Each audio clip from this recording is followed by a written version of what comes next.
আমরা যে মসজিদে আসছিলাম সাথেই একটা মাদ্রাসা, কত সুন্দর মাদ্রাসা, অনেক ছাত্র লেখাপড়া করে। এর সাথেই যে আরেকটা মাদ্রাসা অ্যাটাস্টেড করা,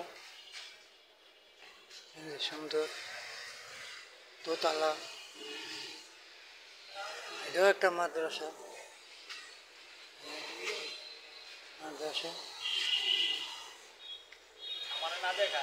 না দোতলা মাদ্রাসা ভাই, অনেক সুন্দর, অনেক ছাত্র এখানে দাওরা হাদিস মাদিস অনেক বড় মুক্তি টুক্তি। আর এই যে আমাদের খেদমত চলতেছে আজকে দুপুরবেলা। আমার এই যে বড় ভাই আমির সাহেব পাক করতেছে। ভাই আজকে কী রান্না হচ্ছে ভাই? রুই মাছ আর কি?